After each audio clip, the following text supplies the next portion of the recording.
करता हूँ आपके यूट्यूब चैनल में। दोस्तों आज हम बात करेंगे कैश डिपॉजिट स्लिप के बारे में। जब भी हम पंजाब नेशनल बैंक में जाते हैं कैश डिपॉजिट करवाने के लिए, तो हमें कैश डिपॉजिट स्लिप को भरना होता है। उस स्लिप में हमें क्या क्या जानकारी देनी पड़ती है तथा उसे कैसे भरेंगे, ये सारी चीज़ें मैं इस वीडियो के माध्यम से आज आपको बताऊंगा एक एक करके। तो इस वीडियो को लास्ट तक देखते रहिए। तथा कैश डिपॉजिट स्लिप को ही अगर आप चेक ट्रांसफर का चेक या क्लियरिंग का चेक जमा करते हैं तो कैश डिपॉजिट स्लिप को ही कैसे आप भरेंगे, उसमें क्या क्या जानकारी देंगे, ये सारी चीज़ें भी मैं इस वीडियो में ही बताऊंगा। तो इस वीडियो को लास्ट तक देखते रहिए और अभी तक लाइक एंड सब्सक्राइब किया है तो इसे लाइक एंड सब्सक्राइब कीजिए। तो दोस्तों ये मैंने स्लिप ले रखी है, इस पर अकाउंट नंबर मैंने फिल कर रखा है। अकाउंट नंबर फिल करने के बाद आपको वहाँ नाम डालना है, जिसके अकाउंट होल्डर का क्या नाम है। इसका नाम है राहुल।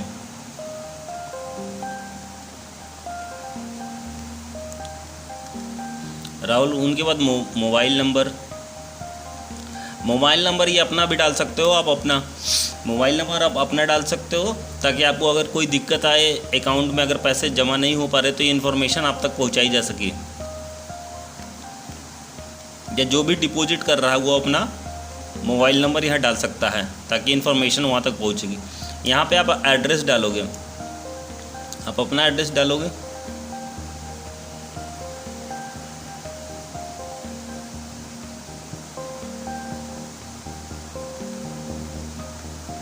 कन्यादाना डिस्ट्रिक्ट शिवपुरी।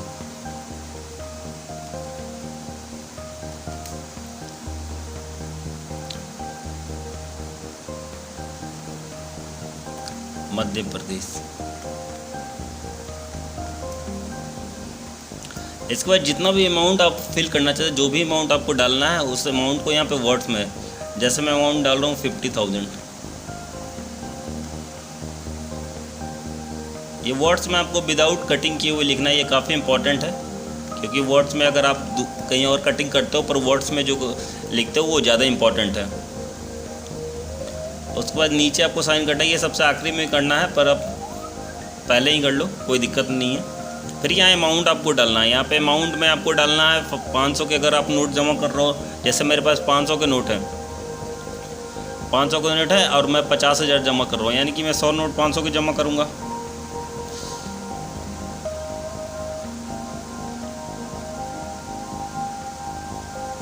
जीरो। और फिर कुछ नहीं, और कोई नोट नहीं है। अपने 500 के 100 नोट जमा किए, 50 हो गया, 50,000 ही मेरा अमाउंट है, तो 50,000 फिर ड्रैग करके आप यहाँ पे टोटल फाइनल वैल्यू या 50,000 आप मेंशन कर दो। अगर आपके कुछ 200 के हैं तो 200 के उतने कितने नोट है वो यहाँ लिखोगे।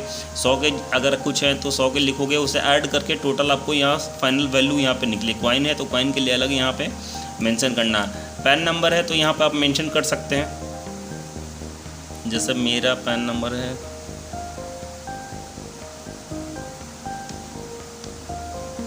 तो अपना पैन नंबर मैंने मेंशन कर दिया। फिर यहाँ पे फाइनली डेट, दिस ब्रांच, आप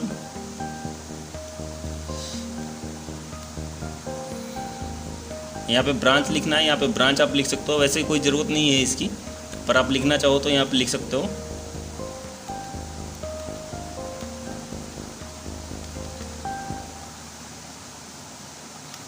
फिर डेट भरना, डेट जैसे मैं आज की डाल देता हूँ।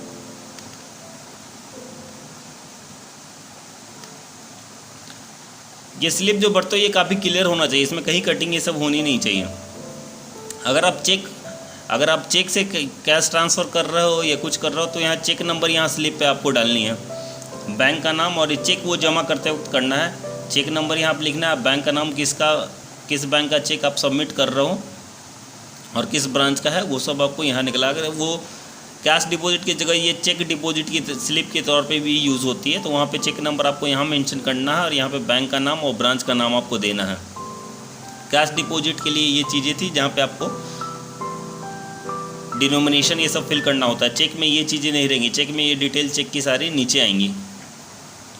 उसके बाद ये तो बैंक है, ये तो ब्रांच की डिटेल होगी, ब्रांच की डिटेल ये हो गई। या फिर आप जो काउंटर आपको स्लिप मिलेगा, जो स्लिप आपके लिए है वो आपको यहाँ से मिलेगा। अब तो मशीन से जनरेटेड स्लिप आने लगी है, तो मशीन जैसे ही आप अकाउंट में पैसे जमा होंगे तो एक ऑटोमेटिक मशीन जनरेटेड स्लिप आ जाएगी, वो आपको मिलेगा। पर ये काउंटर स्लिप यहाँ पे इसमें लगी हुई है, इसमें भी सील लगा आपको ब्रांच से मिल जाएगी कि आपने कितने पैसे जमा किए हैं। तो यहाँ पे भी सेम डिटेल अवेलेबल होना चाहिए, इसे काउंटर स्लिप कहते हैं।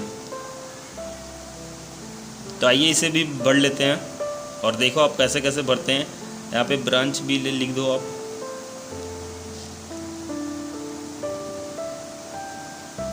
वन 5670000295871।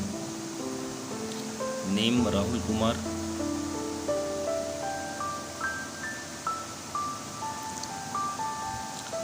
मोबाइल नंबर सेम लिखना है आपको।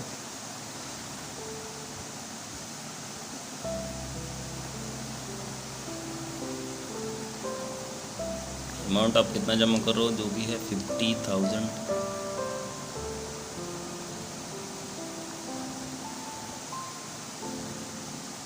ओनली ये मैंने वर्ड्स में लिखना था, यहाँ ऊपर लिख दिया, तो यहाँ पे मैं फिर डिजिट्स में लिख दूंगा।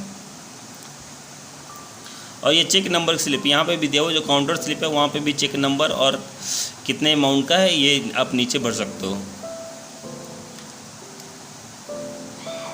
तो ये था कि कैश डिपॉजिट स्लिप, इसे आप कैश डिपॉजिट के तौर पे यूज स्लिप है ये, या इसे चेक डिपॉजिट के लिए भी। ऐसे कितने जगह चेक डिपॉजिट के लिए मशीनें लगी होती हैं, वहाँ पे डायरेक्ट डालोगे तो वो चेक की काउंटर स्लिप निकल जाएगी, वो चेक की इमेज निकल जाती है। पर जहाँ अवेलेबल नहीं हो वो वहाँ पे आप ये इस स्लिप को भर के ही चेक के साथ जमा करना पड़ता है। तो चेक डिपॉजिट स्लिप के तौर पे भी यूज़ होता है ये। तो दोस्तों ये था ये डिटेल की चेक कैश डिपॉजिट स्लिप, ये सब कैसे आप चेक भर दें। चेक जब सबमिट करते हो स्लिप के साथ तो क्या क्या डिटेल भरोगे और कहाँ भरोगे। चेक डिपॉजिट में जो आप यहाँ भरोगे, यहाँ पे कोई चेक नंबर, जैसे आप फॉर एग्जांपल मैं यहाँ पे भर देता हूँ चेक नंबर। अगर आप जो 6 डिजिट का होता है तो मान लो 007121, ये ऐसे चेक नंबर होता है। ये ऊपर भी लिखा हुआ है चेक नंबर। यहाँ पे बैंक ऑफ इंडिया लिख दो, ब्रांच दिल्ली, प्रगति मैदान। ये एग्जाम्पल के लिए मैं आपको बता रहा हूँ कि ऐसे भरा जाता है ये। अमाउंट यहाँ पे आप भर सकते हो, मान लो 1 लाख का चेक है तो यहाँ अमाउंट भर के ये जमा करना होता है। तो दोस्तों ये था चेक डिपॉजिट स्लिप को आप कैसे यूज़ करोगे, और कैश अगर डिपॉजिट करना है तो आप कैसे यूज़ करोगे। तो दोस्तों आज के लिए बस इतना ही, तब तक के लिए थैंक यू।